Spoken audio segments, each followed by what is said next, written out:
Michael, first off, have you gotten a chance to talk with Jamal yet? Quickly at halftime and quickly after the game. Obviously, I talked to him right at the half, and he thought he was going to be able to try to maybe give it a go, see how it warmed up, and just wasn't responding the way he had hoped.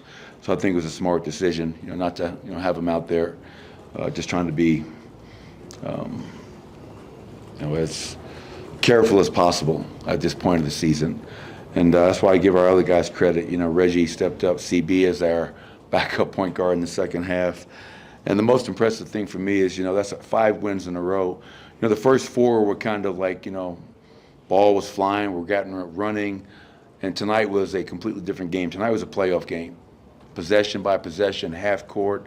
They're a great defensive team. We had to earn everything. We didn't have a great shooting night, but though Michael Porter was outstanding, his 30 and 11.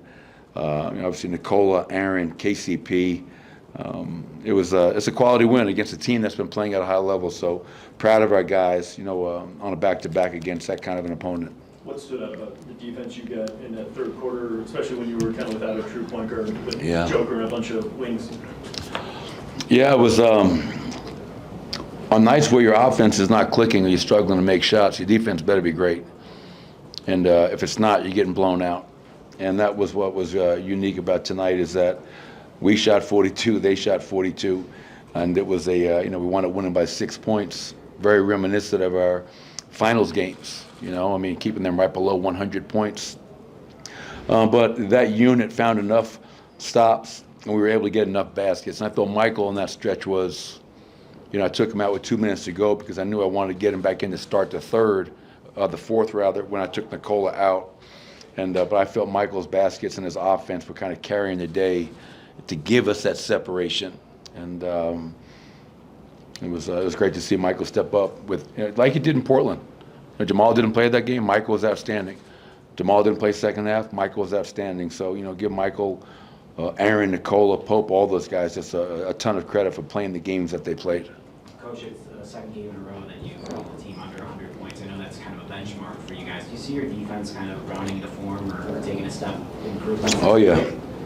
Yeah, I think we're one of maybe like 3 teams in the league that are top 10 in offense and defense. And on the season.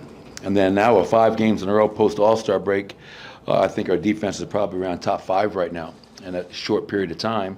But when you win and you have a winning streak, it's always going to coincide with playing good defense, for us at least, because that's where it starts.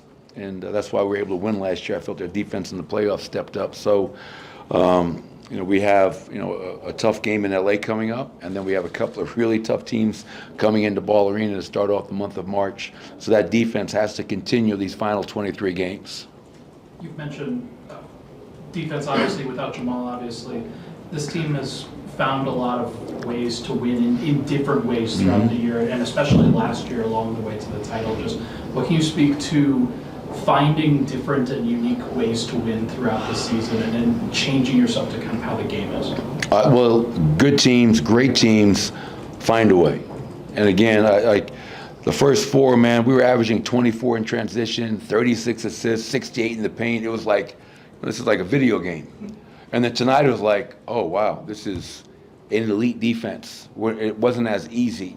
And plus, I think we were somewhat tired from playing last night. But you got to regroup. You got to figure out, okay, how's the game being called by the officials? We're not getting all those transition points tonight. We only had 9. So now you got to be really sharp with your execution. You got to make open shots, and you got to make sure that you're taking care of the basketball. And we did a decent job with that tonight. But it speaks to us being a really experienced and talented team that can win lots of different ways. When Nikola puts up a shot, even from 70 feet away, what constitutes a shot, Coach, and what doesn't? Nikola was clearly our unicorn.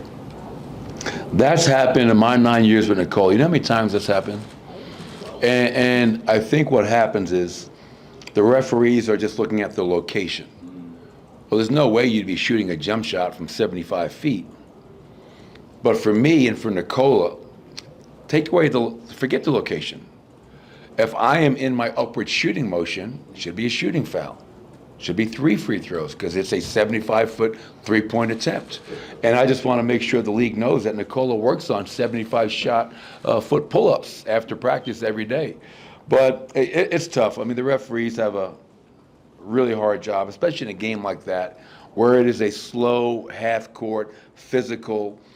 Each possession is just, mano-a-mano. It's a very hard game to referee, but that's what I see in those plays is that he's smart. He knows they're going to foul, so he goes up into the shooting motion. And I don't think he's ever been rewarded free throws once. And hopefully that will change at some point. When you have someone as tough as Jamal, as gamer mentality as Jamal, you have to balance the big picture of the 6 months to go versus 10 games or whatever with him, or does he kind of know? Well, usually, yes, it is. Like, because Jamal is, and I've said this many times to you guys, is that he's one of the toughest guys I've ever been around. Mentally, physically, he can play through things that a lot of guys wouldn't even consider playing through. And so when Jamal realizes, hey, man, we got 23 games to go. This is not feeling great right now.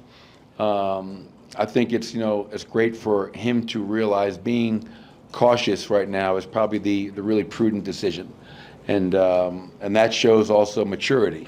He's growing up and he realized and I've said this about, hey, you guys should be the #1 seed. Yeah, that'd be great. I want to be healthy. Because I know if we're healthy, then we can beat anybody anywhere.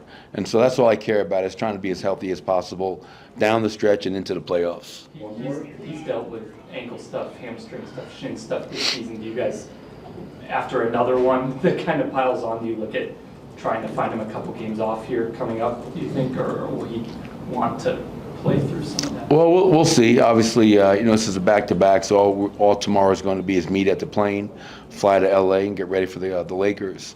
He'll come in, all the other guys will come in and get some kind of treatment, some player development prior to the flight, and we'll see. I had a quick discussion with Steve Short, who heads that group, and, if there's any hesitancy, then, he won't play in L.A. if the ankle's not right. But if he feels like, no, I can go out there, and the question is never, can I go play? I think, I can play. No, can you play effectively? Because if you're not playing effectively, you're putting everybody else at a disadvantage. So we'll see, and if he's not able to play against the Lakers because of the ankle injury, then we'll hopefully get him back for Phoenix a couple days after that. Thank you, Coach. Thanks, everybody. We'll get Michael and Nicole